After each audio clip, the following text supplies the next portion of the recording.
Hello everyone, আসসালামু আলাইকুম। আমি নুসরাত ইসলাম মিম আপনাদের মাঝে নিয়ে আসছি পরীর সন্তান পর্ব ৩। চলেন শুরু করা যাক। দাদি ঘুমিয়ে পড়ার পর হঠাৎ মুনথার চোখ তার ব্যাগের দিকে যায়। তখনই তার ডায়েরির কথা মনে পড়ে। সে ডায়েরি খুলে বসে এবং পড়া শুরু করে। তার মনে প্রশ্ন জাগে, মা এগুলো কখন লিখেছিলেন? আমি তো জানতামই না। ডায়েরি পড়তে গিয়ে মুনথা খেয়াল করে এগুলো তার মায়ের বিয়ের পরের সময়ের কথা। ৫ থেকে ৬ পৃষ্ঠা উল্টে সে একটি জায়গায় পৌঁছায়। সেখানে লেখা, মুনথার আসার পর তার জীবন বদলে গেছে। আরও লেখা ছিল, ধন্যবাদ সেই আম্মিকে। মুনথার মা এক বৃদ্ধ জাদুকরীকে আম্মি বলে ডাকতেন, যিনি মুনথাকে আমার কোলে তুলে দিয়েছিলেন। না হলে আমি তো মা হওয়ার আশা পুরোপুরি হারিয়ে ফেলছিলাম। মুনথা হয়তো আমার মেয়ে নয়, তবুও মনে হয় সে যেন আমাদের জন্য এই পৃথিবীতে এসেছে। সেই দিন জঙ্গলে মুনথার সাথে আমাদের দেখা হওয়া সবই যেন ভাগ্যের খেলা। এগুলো দেখে ডায়েরিটা মুনথার হাত থেকে পড়ে যায়। তার চোখ ভিজে যায় অশ্রুতে। আমি কখনো ভাবতেও পারিনি যে এটা সত্যি হতে পারে। আমি আমার মা বাবা মিমার তানবীরের মেয়ে নই। তাহলে আমি কে? মা কেন এই গোপন সত্যিটা আমার কাছ থেকে এতদিন লুকিয়ে রাখলেন? মুনথা ভেঙে পড়ে আর ভাবে, আমি কে? আমার অস্তিত্বের প্রশ্ন জাগছে। কেন আমার আসল বাবা মা আমাকে জঙ্গলে ফেলে দিয়েছিলেন? এইসব প্রশ্নের উত্তর কি এই ডায়েরিতে আছে? সে আবার ডায়েরি পড়ার সিদ্ধান্ত নেয়। ঠিক তখনই জোবান ঘরে ঢোকে। জোবান বলে, তুমি কি কিছু খাওনি? আগে কিছু খেয়ে নাও, তারপর ঘুমাও। মুনথা মনে মনে ভাবে, কখন জোবান ঘর থেকে বেরাবে আর কখন সে ডায়েরি পড়তে বসবে। মুনথা জোবানকে বলে, না আমি ঠিক আছি। জোবান বলে, আগে কিছু খাও, খেয়ে দে, তবেই তো আমি বিশ্বাস করব যে তুমি ঠিক আছো। জোবানের কথায় মুনথা খাবার খেতে যায়। জোবানও এটা দেখে খুশি হয়। জোবান বলে, ভালো হলো তুমি অত্যন্ত খেয়ে নিলে। মুনথা খাওয়ার পর বলল, আমি খেয়ে নিয়েছি, এখন অনুমতি থাকলে কি একটু বিশ্রাম নিতে পারি? জোবান বলল, হ্যাঁ বিশ্রাম নাও। এটা বলে জোবান ঘর থেকে চলে যায়। মুনথার ডায়েরি আবার খুলে পড়ে। ডায়েরিতে লেখা ছিল, মুনথার প্রকৃত মা বাবা কারা তা মুনথাকে জানানো উচিত, তবে ভয় হচ্ছে যদি সে সত্যি জানার পর আমাদের ছেলে চলে যায়। ২১ বছর বয়সের পর তো ওকে যেতেই হবে। আরও লেখা ছিল, আমি মুনথার কাছ থেকে সত্যি লুকিয়ে অনেক বড় ভুল করেছি, কিন্তু আমি মা হিসেবে দুর্বল। মুনথা আমাকে ছেড়ে গেলে আমি বাঁচবো না। এইসব পরে মুনথা কান্নায় ভেঙে পড়ে আর বলে, না মা, আমি এখনও তোমারই মেয়ে। ঠিক তখনই জোবান ফিরে আসে এবং দরজার সামনে মুনথাকে কাঁদতে দেখে থমকে যায়। কিছু না বলেই ফিরে যায়। মুনথা আবার ডায়েরি পড়তে থাকে। ডায়েরির অনেক পৃষ্ঠা পড়ে সে দেখে কোথাও তার আসল মা বাবার পরিচয় নেই, শুধু তার নানির কথা উল্লেখ আছে। মুনথা তখন ভাবে, এই ডায়েরিতে আমার আসল মা বাবার কিছুই নেই, শুধু নানির কথা কেন? কিছুক্ষণ পর একটি পৃষ্ঠায় থামে। সেটা পরে মুনথা থমকে যায়। এটা কিভাবে সম্ভব? এটা কিভাবে হতে পারে? ঠিক তখনই জোবানের সৎমা ঘরে ঢুকে পড়ে। জোবানের সৎমা ঘরে ঢুকে মুনথাকে ডায়েরি পড়তে দেখে তার মনে হয়, এমন কি আছে এই ডায়েরিতে যে এই মেয়ে এত মনোযোগ দিয়ে পড়ছে? সে কিছু বলতে যাচ্ছিল। ঠিক তখনই জোবান ঘরে আসে। সে সৎমায়ের হাত ধরে তাকে বাইরে নিয়ে যায়। জোবান বলে, আপনি এখানে কি করছিলেন? আর হ্যাঁ, মুনথাকে আপনি কিছু বলবেন না। সৎমা রেগে গিয়ে বলে, আমার হাত ছাড়ো, এটা কী রকমের অসভ্যতা? জোবান বলে, হ্যাঁ এটা অসভ্যতা, না হলে আপনি মুনথাকে আরও অনেক কিছু শুনিয়ে দিতেন। সৎমা বলে, আমার মনে হচ্ছে না তুমি একটা সাধারণ মেয়ের জন্য এতটা পাগল হয়ে গেছো। জোবান বলে, এরকম কিছুই নয়, সে তার মা বাবাকে হারিয়েছে। এই সময় আমি চাই না তাকে কেউ কষ্ট দিক। সৎমা বলে, ওর মা বাবাকে কেন খুন করলো? জোবান কিছুটা অবাক হলো, তারপর জিজ্ঞেস করলো, আপনি জানলেন কিভাবে যে ওর মা বাবাকে খুন করা হয়েছে? সৎমা বলল, যখন তুমি পুলিশ অফিসারের সাথে কথা বলছিলে আমি শুনছিলাম। জোবান বলল, আপনার কান কথা শোনার অভ্যাস এখনো যায়নি? সৎমা রেগে গিয়ে বলল, চুপ করো। তারপর রাগ করে চলে যায়। এদিকে মুনথা ডায়েরি পড়তে গিয়ে জানতে পারে সে এক পরীর মেয়ে। মুনথা বলে, মানে আমিও এক পরী? তাই তো আমি জাদু করতে পারি, আর আমার সাথে যা হচ্ছে সবই এর জন্যই।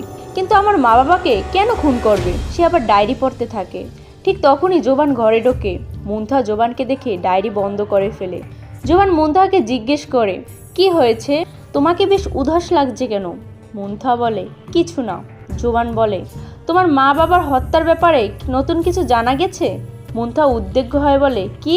জোবান তারপর বলে, পুলিশ বলছে চোরেরা তোমাদের বাড়িতে কিছু মূল্যবান জিনিস নিতে এসেছিল, না পেয়ে ওরা তোমার মা বাবাকে মেরে ফেলছে। মুনথা তারপর বলে, কিন্তু আমাদের বাড়ি তো এমন কোনো মূল্যবান জিনিস ছিল না। জোবান তারপর বলে, কিছু তো অবশ্যই ছিল, ভাবো। তারপর মুনথা বলে, আমার একবার বাড়ি গিয়ে দেখে আসা উচিত। জোভান বলে, ঠিক আছে, আমিও তোমার সাথে যাব। তারপর মুনথা বলে, না, তুমি এখানেই থাকো, আমি একাই যাব। জোভান হেসে বলে, কি ভাবছো, আমি তোমার মূল্যবান জিনিসগুলো নিয়ে যাব? মুনথা বলে, তুমি না, একদমই না, ঠিক আছে, চলো। দুজনেই মুনথার পুরনো বাড়িতে পৌঁছে ভিতরে ঢোকে। জোভান বাড়ির পরিবেশ দেখে মুনথাকে বলে, এখানে থাকলে নিশ্চয়ই তোমার শান্তি লাগে। মুনথা বলে, হ্যাঁ, এখানে আমার মা বাবার কথা খুব মনে পড়ে, তাদের গন্ধ এখানে মিশে আছে। তারপর জোভান বলে, আমি তো কখনো আমার মা বাবার আদর পাইনি, জানিই না তাদের আদর ভালোবাসা কেমন হয়। মুনথা বলে, কেন, তোমার মা বাবা কোথায়? জোভান বলে, বাবা টাকা উপার্জনের পিছনে ছুটে বেড়ায়, আর মা তো শৈশবেই নেই। মুনথা মনে মনে ভাবে, কতটা একা এই ছেলেটা। জোভানের আবেগ দেখে মুনথা তাকে সান্ত্বনা দেয়। মুনথা বলে, চলো, আমাদের কিছু খুঁজতে হবে, নাহলে আমিও কেঁদে ফেলবো। সে জোভানের হাত ধরে তাকে উঠে দাঁড় করায়। জোভান মুনথার দিকে তাকায়।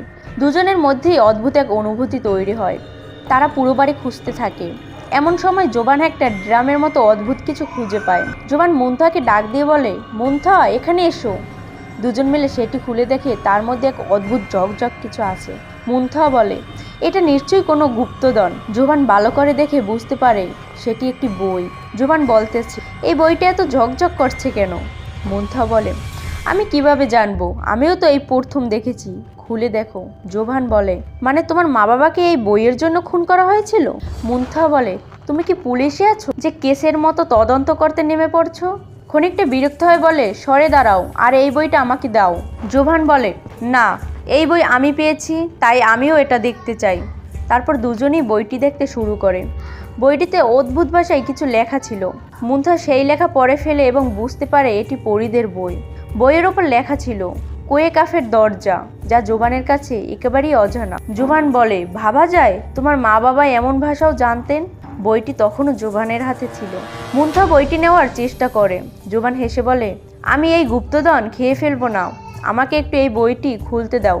মুনথা বলে, বই খুলো না। জোভান বইটি খুলে ফেলে। সেই মুহূর্তে মুনথার হাত বইয়ের উপর পড়ে। তার পরি হওয়ার কারণে বইয়ের স্পর্শে এক রহস্যময় দরজা দেখে যায়। দরজাটি হঠাৎ খুলে যায় এবং মুনথাকে টেনে নেয়। মুনথার হাত ধরে থাকায় দুজনকেই ভিতরে টেনে নেওয়া হয়। তারপর দুজন চোখ খুলে দেখে এক অদ্ভুত স্থানে পৌঁছে গেছে। চারদিকে বরফে ঢাকা ফুল, ঝর্ণা, সবকিছু স্বর্ণের মতো। জোভান অবাক হয়ে বলে, এত অল্প বয়সে আমি স্বর্গে চলে এলাম। জোভান মুনথার দিকে তাকিয়ে মজা করে, তুমি এখানে কিভাবে এলে? এখন তো তোমার সঙ্গে আমাকে সহ্য করতে হবে। মুনথা বলে, চুপ করো। তারপর জোভান বলে, কেন এত তাড়াতাড়ি স্বর্গে এসে গেলাম? আমার তো বিয়ে হয়নি, পরিবারও গড়া হয়নি। তারপর মুনথা বলে, তুমি মরনি। জোভান বলে, তাহলে আমরা এমনিতেই স্বর্গে চলে এলাম? তারপর মুনথা বলে, আহ, বোকা মানুষ তো, এটা পরীদের জগৎ। জোভান তারপর বলে, তুমি জানলে কিভাবে? মুনথা কিছু বলার আগেই দূর থেকে একটি ছায়া তাদের দিকে আসতে শুরু করে। মুনথা পরে থাকা বইটি হাতে তুলে নেয়, কারণ সেটি তাদের পৃথিবীতে ফেরার একমাত্র পথ। ঠিক তখনই রথে চড়ে একটি পরী এসে উপস্থিত হয়। জোভান মজা করে বলে, দেখো, পরী আমাকে স্বাগত জানাতে এসেছে। বলছিলাম না, মেয়েরা তো দূরের কথা, পরীরাও আমার জন্য পাগল। মুনথা রেগে বলে, তো যাও, গিয়ে তাকে জড়িয়ে ধরো। জোভান বলে, তুমি জেলাস হচ্ছ? পরী তাদের কথা শুনে বলে, আপনাদের স্বাগত জানাই কোয়ে কাফে, আমরা আপনাদের জন্য অনেক দিন ধরে অপেক্ষা করছি। জোভান অবাক হয়ে বলে, আমার জন্য অপেক্ষা কেন? তারপর মুনথার দিকে তাকিয়ে বলে, দেখলে আমার স্টাইল? পরী তখন বলে, আপনার জন্য না, আমরা আমাদের রাজকন্যার জন্য অপেক্ষা করেছিলাম। মুনথার দিকে ইশারা করে। মুনথা জোভানের দিকে তাকিয়ে মুচকি হাসে। জোভান মুনথার দিকে তাকিয়ে বলে, তুমি পরী, এটা কি হচ্ছে? মুনথা বলে, তোমার জন্যই এই বিপদে পড়েছি। জোভান বলে, বিপদ? বিপদ কিসের? পরীদের রানী হয়ে আয়েশ করো। মুনথা তখন বলে, আমি সব তোমাকে পরে বলবো, আগে এখান থেকে বের হতে হবে। 21 বছর বয়সের পর এখানে আসার কথা ছিল, কিন্তু এখন তো আমার মাত্র 18। জোভান মজা করে বলে, পরীদের দেশেও বয়স গুরুত্বপূর্ণ? পরী মুনথাকে বলে, আমাদের রানী আপনার আসার কথা জেনে গেছেন, তিনি আপনাকে ধ্বংস করতে আসবেন, আপনাকে এখনই এখান থেকে পালাতে হবে। ঠিক তখনই পিছন থেকে এক ভয়ঙ্কর গম্ভীর কণ্ঠ শোনা যায়, তোমাকে এখানে দেখে খুব আনন্দ হলো। মুনথা আর জোভান পিছন থেকে আওয়াজ শুনে ফিরে তাকায়। তখন তারা দেখে রানী পরী দাঁড়িয়ে আছে। রানীকে দেখে মুন্থা হতবাক হয়ে যায়, কারণ সে ভয় পায় যে রানী পরী তাকে চিনে ফেলতে পারে। কিন্তু শেষ পর্যন্ত মুন্থার আসল পরিচয় প্রকাশ হয়ে যায় আর রানী পরী তাকে চিনে ফেলে। জোবান রানী পরীকে বলে, রানী পরীজি, আমাদের নিজের জগতে ফিরে যেতে দিন, আপনার এই পরিস্থানে আমাদের কোনো কাজ নেই। রানী পরী জোবানকে উত্তর দেয়, এত তাড়াতাড়ি কিভাবে চলে যাবে? আমাদের রাজকুমারী এসেছে, তাকে যত্ন তো করতেই হবে। এখন তো সে পরিস্থানে শাসন করার যোগ্য হয়ে গেছে। জোবান রানী পরীকে বলে, তাহলে আপনি তাকেই এখানে রেখে দিন, আমার জন্য আমার নিজের জগতেই ভালো। মুন্থা জোবানকে বলে, তুমি তো এখানে থাকতে চেয়েছিলে সুন্দর সুন্দর পরীদের সাথে। জোবান মুন্থাকে বলে, ওইটা আমি আমার জগৎ থেকেই দেখে নেব। মুন্থা রাগ হয়ে বলে, এখন বলো থাকবে নাকি থাকবে না? জোবান শান্তভাবে বলে, আরে ঝগড়া করো না, আগে নিজের দিকে তাকাও, তুমি সত্যি সত্যি একজন পরী? মুন্থা তখন বলে, আরে না, ওরা আমাকে ভুল বুঝছে। ঠিক তখনই অনেকগুলো পরী চারপাশে এসে জড়ো হয়। সবাই বলতে শুরু করেন, রাজকুমারী চলে এসেছেন, রাজকুমারী চলে এসেছেন। এই কথা শুনে রানী পরীর মুখ কালো হয়ে যায়। সে সবাইকে চুপ করিয়ে দিয়ে মুন্থা আর জোবানকে নিয়ে প্রাসাদের দিকে রওনা হয়। মুন্থা এক অপূর্ব সুন্দর প্রাসাদ দেখে অবাক হয়ে বলে, আমরা কোথায় এসে পড়ছি? রানী পরী মুন্থাকে বলে, এটা তোমার মায়ের প্রাসাদ। এই প্রাসাদের দরজা একমাত্র তোমার জন্যই খোলা হতে পারে। তোমার মায়ের সন্তান ছাড়া এই প্রাসাদে প্রবেশ করা অসম্ভব। মুন্থা অবাক হয়ে বলে, এটা আমার মায়ের প্রাসাদ? তাহলে কি এখানে আমি আমার মায়ের ছবি দেখতে পাবো আর আমার আসল মা বাবার সম্পর্কে জানতে পারবো? জোবান মুন্থাকে বলে, তুমি তো বলছিলে তুমি পরী নও, তাহলে এইসব কি? মুন্থা জবাব দেয়, আমি সব পরে বলবো। মুন্থা প্রাসাদে পা রাখতেই ফুলের বৃষ্টি হয়ে পড়ে। রানী পরী মুন্থাকে বলে, তোমার মা একজন মানুষের সঙ্গে বিবাহ বন্ধনে আবদ্ধ হয়ে এই পরিস্থানের নিয়ম ভেঙেছিলেন, কিন্তু তোমার বাবার পরিবারের লোকেরা তোমার মাকে প্রতারণা করে মেরে ফেলছিলেন। মুন্থা জিজ্ঞাসা করে, কে তারা, যারা আমার মাকে মেরে ফেললো? রানী পরী উত্তর দেয়, তবে মা রানী এই বিষয়ে জানতেন, কিন্তু তিনিও আর এই পৃথিবীতে নেই। মুন্থা বিস্ময় হয়ে বলে, মা রানী মানে আমার নানি? রানী পরী মাথা নেড়ে বলল, হ্যাঁ। মুন্থা তখন রেগে বলে, আমি আমার মায়ের মৃত্যুর প্রতিশোধ নেব। এটা শুনে রানী পরীর মুখের রং বদলে যায়। এই পরিস্থানে সমস্ত পরী আশা করতে শুরু করে যে মুন্থা তাদের রানী পরীর হাত থেকে রক্ষা করবে। ঠিক তখনই আরেকজন পরী এসে মুন্থাকে জড়িয়ে ধরে। মুন্থা অবাক হয়ে জিজ্ঞাসা করে, আপনি কে? পরী বলে, আমার নাম মায়া, আমি তোমার মায়ের ঘনিষ্ঠ বন্ধু ছিলাম। মুন্থা মায়া পরীকে বলে, তাহলে আপনি নিশ্চয়ই আমার মায়ের সম্পর্কে সব জানেন, তাই না? ঠিক তখনই রানী পরী রেগে গিয়ে বলে, তুমি এখানে কি করছো মায়া? আরাঞ্জা সেনাপতি পরীরা ওকে ধরে নিয়ে যাও। মুন্থা কিছু বলার আগেই কিছু পরী এসে মায়াকে ধরে নিয়ে যায়। মুন্থা চিৎকার করে জিজ্ঞেস করে, ওকে কোথায় নিয়ে যাচ্ছ? রানী পরী শান্ত সুরে বলে, মায়া এই পরিস্থানের শত্রুদের সঙ্গে হাত মিলিয়েছেন, তাই ওকে বন্দি করে রাখা হয়েছে। মুন্থা রানী পরীকে বলে, কিন্তু আমি ওর সঙ্গে কথা বলতে চাই। রানী পরী কড়া গলায় বলে, ও তোমার ক্ষতি করতে পারে, কারণ ও শত্রুদের সঙ্গে হাত মিলিয়েছেন। মুন্থা চুপ হয়ে যান, আর কিছু বলে না। জোবানের মাথায় সব কিছু ঘুরপাক খেতে থাকে। যখন রানী পরী এবং অন্যান্য পরীরা মুন্থা ও জোবানকে বিশ্রাম করতে বলে চলে যায়, তখন জোবান মুন্থাকে জিজ্ঞেস করে। জোবান বলে, এসব কি হচ্ছে, আমাকে বলবে তো? মুন্থা একটা জায়গায় বসে জোবানকে পুরো ঘটনা খুলে বলে। মুন্থা চোখের জল ফেলে জোবানকে বলে, আমিও এইসব এখন জানতে পারলাম। ভাবো আমি কি অবস্থার মধ্যে দিয়ে যাচ্ছি। যাদের আমি আমার মা বাবা ভেবেছিলাম, তারা তো আমার আসল মা বাবা নন। আমার অস্তিত্বটাই যেন এক প্রশ্ন হয়ে দাঁড়িয়েছে। আমাকে এই প্রশ্নগুলোর উত্তর খুঁজে বের করতে হবেই। জোবান মুন্থার হাতে হাত রেখে বলে, আমি তোমার অবস্থা বুঝতে পারছি, কিন্তু এখন তুমি একা নও, আমিও তোমায় সাহায্য করব। মুন্থা কান্না চোখে জোবানের দিকে তাকিয়ে বলে, ধন্যবাদ। মুন্থাকে কান্না করতে দেখে জোবানের আর ভালো লাগে না। জোবান মনে মনে ভাবে, কেন যেন আমার মন চায় ওর সব কষ্ট আমি দূর করে দেই। জোবান মুন্থাকে শান্ত করার চেষ্টা করে। জোবান হেসে মুন্থাকে বলে, ভাবতেও পারিনি যে আমি এক পরীর সঙ্গে ঝামেলায় বেঁধেছি। তুমি তো আমায় একেবারেই শেষ করে দিতে পারতে। মুন্থা হেসে বলে, আমি জাদু দিয়ে তোমার ওপর জল ঢেলে তোমাকে বিরক্ত করছিলাম। জোবান বলে, মনে আমি ঠিকই ভেবেছিলাম, কিন্তু তুমি অফিসের ঘরে আটকা পড়লে কিভাবে? মুন্থা বলে, সেটি তো আমি নিজেও জানি না, তবে আমার মনে হয় কেউ ইচ্ছে করে আমাকে সেই ঘরে আটকে রেখেছিলেন। জোবান বলে, তখন তো তুমি কোনো জাদু ব্যবহার করোনি। মুন্থা বলে, কারণ সেখানে আমার কোনো জাদু কাজ করছিল না। জোবান এবং মুন্থা সন্দেহ করতে শুরু করে যে কেউ আছে যে জানে মুন্থা একজন পরী। আমাদের ফিরে গিয়ে সেই ডায়েরি পরীটা পড়া উচিত, তাহলে আমরা সব কিছুই জানতে পারবো। মুন্থা বলে, কিন্তু আমরা এখান থেকে বের হব কিভাবে? জোভান বলে, যে দরজা দিয়ে এসেছিলাম সেই দরজা দিয়েই। তারপর মুন্থা বলে, আমি সেই মায়াপরীর সঙ্গে দেখা করতে চাই যাকে রানীপরী বন্দি করছে। জোভান বলে, কিন্তু আমাদের আগে এখান থেকে বেরানো উচিত, আমাদের ডায়েরি পড়িটা পড়তেই হবে। মুন্থা বলে, ঠিক আছে চলো। মুন্থা বই খুলে এবং বইয়ের উপর জোভান ও নিজের হাত রাখে। তখন তারা আবার মুন্থার ঘরে ফিরে আসে। জোভান বলে, তাড়াতাড়ি আমরা বাড়ি চলো, গাড়িতে উঠে বসো। মুন্থা বলে, গাড়ির দরকার কি, আমি তো একজন পরী, বলে জাদু করে ফেলে। আর দুজন রাস্তার মাঝখানে গিয়ে উপস্থিত হয়। জোভান রাগ করে বলে, এটা কোথায় এনেছো, আমি তো বাড়ি যাওয়ার কথা বলছিলাম। মুন্থা বলে, সরি, মাঝে মাঝে জাদু ভুল হয়ে যায়। জোভান বলে, এজন্যই বলেছিলাম গাড়িতে এসো, না হলে তোমার জাদু আমাদের হয়তো বিশ্বভ্রমণ করাবে। তখন মুন্থা আবার জাদু করে তাদের জোভানের বাড়ির বাথরুমে নিয়ে যায়। সেখানে ঝর্ণা হঠাৎ করে চালু হয়ে যায় এবং দুজনেই ভিজে যায়। মুন্থা একটু এগাতেই পা পিছলে যায় এবং সে জোভানের কোলে পড়ে যায়। জোভান শক্ত করে তাকে ধরে ফেলে। তারা ঝর্ণার নিচে ভিজতে ভিজতে একে অপরের দিকে তাকিয়ে থাকে। দুজনেই যেন মুহূর্তের জন্য হারিয়ে ফেলছে। ঠিক তখন এক কর্মচারী বাথরুমে পরিষ্কার করতে ঢোকে। তারা দুজনেই হুঁশ ফিরে পায় আর দ্রুত বাথরুম থেকে বেরিয়ে আসে। যেই মাত্র তারা বাথরুম থেকে বেরায় তখন থেকে বাইরে জোভানের সৎমা দাঁড়িয়ে আছে। তাকে থেকে দুজনেই বিভ্রান্ত হয়ে পড়ে। জোভান বলে, আপনি এখানে? সৎমা বলে, হ্যাঁ, আমি দেখতে এসেছিলাম কি রং ঢং চলছে। জোভান বলে, ওহ, দেখে নিয়েছেন নাকি এখনো কিছু দেখা বাকি আছে? সৎমা বলে, এটা কীরকম আচরণ জোভান? জোভান বলে, যেমন প্রশ্ন তেমনি উত্তর, এখন দয়া করে চলে যান আর আমার পার্সোনাল ব্যাপারে নাক গলাবেন না। এরপর সৎমা রেগে গিয়ে সেখান থেকে চলে যায়। মুন্থা বলে, এটা কি, তুমি ওনাকে এভাবে কেন এত কিছু বলে দিলে? জোভান বলে, তার কথা বাদ দাও, তুমি বরং তোমার মা মিমের ডায়েরিটা নিয়ে এসো, আমাদের ডায়েরির পরের অংশ পড়তে হবে, বাকি সব পরে দেখা যাবে। তারপর মুন্থা নিজের ঘরে যায় ডায়েরি তবে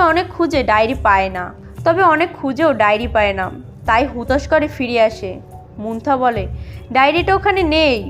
জোভান বলে, কি বলছো, তুমি ভালো করে দেখেছো তো? মুন্থা বলে, হ্যাঁ সত্যি বলছি, কোথাও নেই। জোভান বলে, তাহলে সেটা গেল কোথায়? তুমি তো একজন পরী, তোমার জাদু দিয়ে কিছু করো, ডায়েরিটা খুঁজে বের করো। মুন্থা বলে, আমি পড়ি ঠিকই, কিন্তু আমি কোনো জাদু জানি না। জোভান বলে, তুমি চেষ্টা করো, সব রকম জাদু একবার করে ট্রাই করো। তারপর মুন্থা বলে, ঠিক আছে, চেষ্টা করছি। মুন্থা জাদু করে আর হঠাৎই চারপাশে ফুলের বৃষ্টি শুরু হয়ে যায়। এটা দেখে জোভান হাসতে হাসতে বলে, ওহ, তাহলে তুমি তো আমাকে প্রপোজ করতে চাও, তাই তো? মুন্থা বলে, শাট আপ, এটা ভুল হয়ে গেছে। জোভান মজা করে বলে, তোমার মনের কথা বলে ফেলো। এরপর মুন্থা আবার জাদু করে, এবার ফুলের বদলে পাথর পড়তে শুরু করে। মুন্থা সঙ্গে সঙ্গে সেটাও থামিয়ে দেয়।